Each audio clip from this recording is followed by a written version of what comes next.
So a friend of mine, he went to school locally, went to Arcadia High School, which is just in Phoenix. And he said there was a guy at his school, and his name was Sandman. And he was the scariest guy in the whole school. And everyone was terrified of Sandman. And he said one day, Sandman had a girlfriend. She was very pretty. And one day, a guy decided to hit on Sandman's girlfriend. He tried to make a move on Sandman's girlfriend. And Sandman went crazy. He went crazy. And he started a fight. And my friend was telling me this story, and he said a riot broke out at the school. And they had to call the cops. And like 8 cop cars showed up to stop the riot that Sandman started because somebody talked to his girlfriend. And my friend told me the day was over.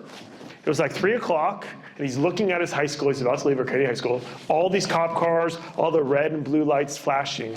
And he said this thought popped into his head, which was this: I think I know why girls like bad boys, because they're willing to fight for them. Now, in our lives, crosses become 50% lighter when we embrace them. Any cross in your life, any cross in my life, it immediately becomes 50% lighter if we really embrace it. And the key to embracing it is trust. You don't trust people you don't know, and you don't trust people who aren't good. So if somebody's giving you a cross, Jesus, the only way you're going to embrace it is if you trust him. And in Greek, actually, the word for faith is pistis. This is like the noun form. And it's the same word in Greek for faith, and it's the same word of trust. So in Greek, when you say, I have faith in Jesus Christ, you're saying, I have trust in Jesus Christ. Now, I share this story with a little trepidation because I know some of you have heard it, but you're on the funeral team. You've heard these stories, I know. Okay. There's a man who's the most famous tightrope walker in all of Europe. And his name was Blondin, was his nickname. His name was Charles Gravalet. And he was most famously known in the 20th century for his many crossings of Niagara Falls. He was 160 feet above the falls, going across a rope that was 1,100 feet long. And he was the greatest. He was the greatest. People from all over the world would come see him perform. And he would cross with like a stick, and then sometimes he would throw the stick away, and he would still cross. One time he crossed with stilts on.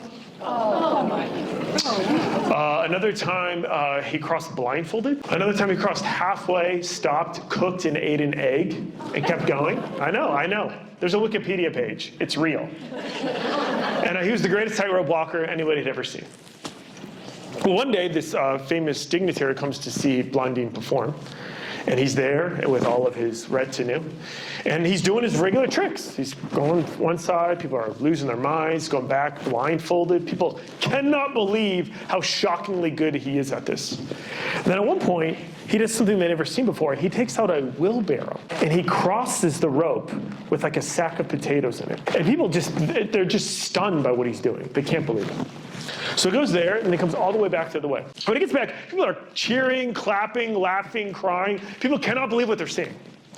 And finally, he says to the Duke, who was the most famous guy there to see him, he says, do you think that I could cross this tightrope with the person in the wheelbarrow?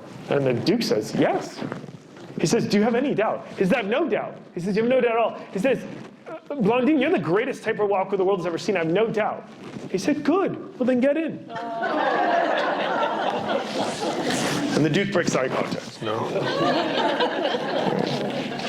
Then Blondin says to the crowd, will anyone get in the wheelbarrow?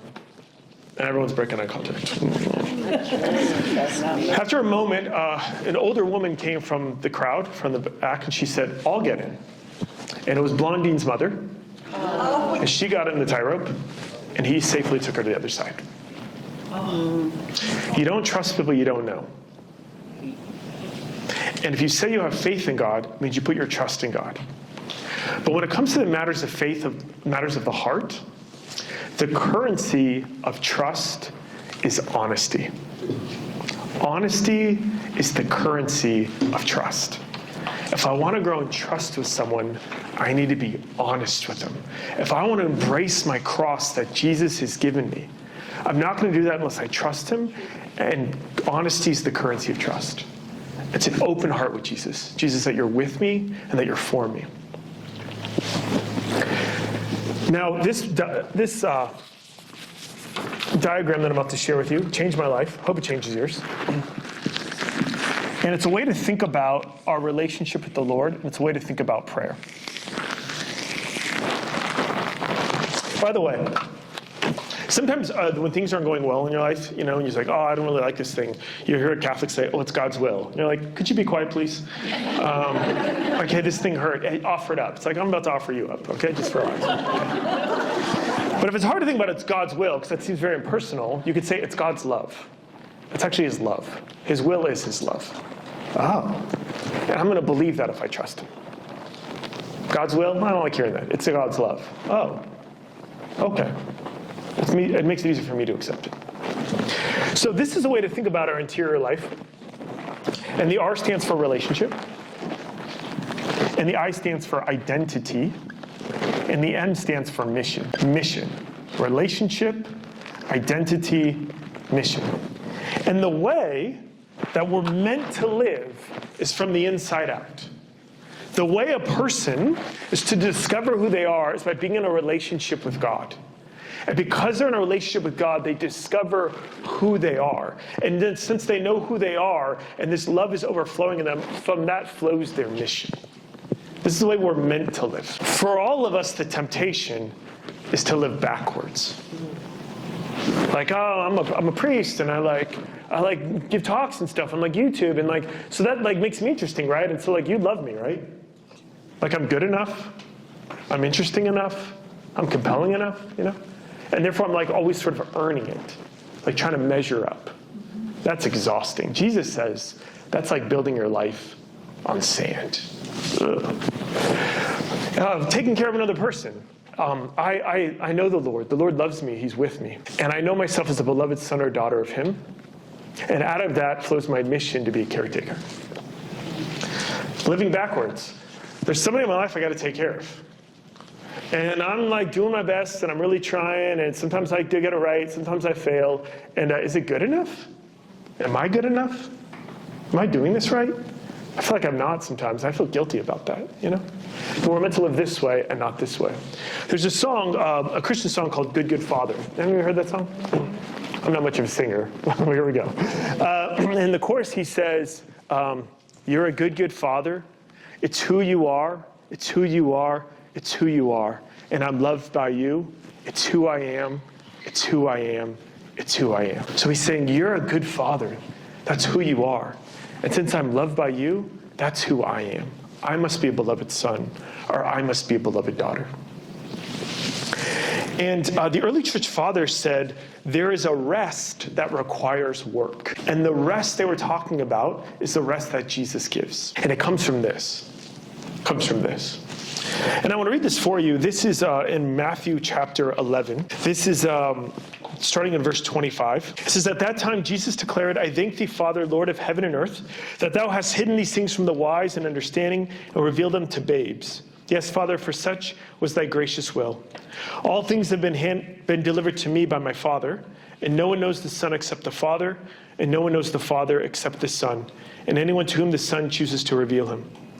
Come to me, all you who labor and are burdened, and I will give you rest. Take my yoke upon you and learn from me, for I am gentle and lowly in heart, and you will find rest for yourselves. For my yoke is easy and my burden light. The gospel of the Lord.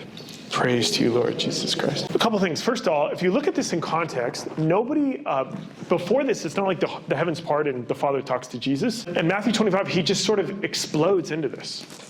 In other words, Jesus is so in this relationship with his Father that he can just sort of, at times he prays out loud, but he's just giving voice to what's always interiorly going on. He always knows himself as beloved son. He's always living in this place. And then he says, come to me, all you who are heavy burdened. And he says, you will earn rest. He says, I will give you rest, like a gift. Now, you and I know how to get natural rest. You go take a nap. You fall asleep. You say you want to watch that movie, and you're asleep in 6 minutes, Right? So it's a different kind of rest than that. It's a spiritual rest. It's an internal rest. And it's a rest from feeling you have to earn your identity. It's the rest from this. And it's to live properly like this. Because I'm not earning my identity. I just have it. And no matter what situation I'm in, I know the Lord is with me and for me. And I carry this rest with me. One of my favorite saints is Saint Therese. And she was the novice mistress. I mean, she's in charge of the little Carmelites who want to be Carmelites, and she teaches them how to pray and all that. And she was very good at it. Shocking. And under her tutelage, a lot of them really began to flourish and did great. And one day, somebody said to her, Therese, you're like really good at this. And she said, I have a secret. Like, what's your secret? She said, 2 things. I do everything with God, and I do everything for God. That's my secret. I'm aware at all times that he's with me, and that he's for me. And I'm going to do it for him. And I embrace it because I love him, so I'm going to embrace my cross, whatever it is. And it makes it easier. It makes it lighter. How could Jesus ever say this? My yoke is easy, is my burden light. It's like, are you out of your mind? Have you ever lived? Have you ever been through a hard time? He's like, yeah, I was crucified. You're like, oh yeah, okay, sorry. My bad, I forgot about that. That's true. But even in the crucifixion, I think even on the cross, when he says, it is finished, I think there's joy in that. I'm fulfilling my Father's mission. I accomplished what I was set out to do. Even there on the cross, I think there's this interior joy of I'm exactly where the Father wants me to be. And you are exactly where God wants you to be. He doesn't forget people. He hasn't forgotten you. He doesn't lose people. He doesn't have a wonky GPS system. You are exactly where he wants you to be. And his will, his love, is where you are. And if you can't find holiness in your daily life, it can't be found anywhere. And I don't know if you ever thought about this. Between the ages of Jesus turning 40 days old and 30 years old, we have one episode where he's found in a temple. By the way, side note, you ever notice that what are called the joyful mysteries are actually incredibly stressful? You lost your child for 3 days. I'm calling CPS. It's a joyful mystery. You know what I mean? Like, that's not joyful at all. I'm pregnant by God, and I can't even explain it. Joyful mystery. Anyway, side note. That has nothing to do with the talk. I just wanted us to relate about that. But I think the difference is because they know that God is working in it, even though it's so unusual, Okay. So what was I talking about? Oh, yes. So there's this 30-year gap. We just have this little episode. And of course, what we call that is the hidden life of Jesus. That he was doing the Father's will perfectly. We don't know anything about it. Nothing. Jesus went through puberty. What was that like? Did Jesus have acne? I don't know. It was holy acne. But the point is that we don't know anything about it, and he was doing the Father's will. He's right where the Father wanted him to be. Well, that's also true for you and true for me. And I absolutely love this story, and it's on your little sheet of paper there. And this is in 2 Samuel chapter 23. And at this time, Israel is at war with the Philistines. So this is the enemies of Israel, God's people. It says, and next to him was Shema, the son of Agi, the Horarite. The Philistines gathered together at Lehi, where there was a plot of ground full of lentils. And the men fled from the Philistines. But he took his stand in the midst of the plot and defended it and slew the Philistines. And the Lord wrought a great victory. I love this story. Because Shema, his job is to defend what God has given him. And what God has given him is a plot of beans. Lentils. You ever say, that's not where the hill of beans. Well, is it where the field of beans? Shema thought so. And he defends it. Why? Because it's my field. It's what the Lord gave me. It's his will. It's his love. And he gave it to me. And it matters to him. So I'm going to defend it. And whatever person you're caring for, you may think that's like a pot of beans. No, the world doesn't know. The world doesn't care. The world doesn't see what I go through. It's so hidden. But the Lord sees it. And he gave it to you because he loves you. And it's for you. And your ability to embrace it will be directly related to how much do I love you, Jesus? How much do I trust you? Am I honest with you from my heart? Because that's the currency of trust. And to believe that you're with me and for me. And even this yoke, Jesus, can be light because you're with me. And I believe that. There's a story of St. Joan of Arc. St. Joan of Arc was a teenager. She never carried a weapon.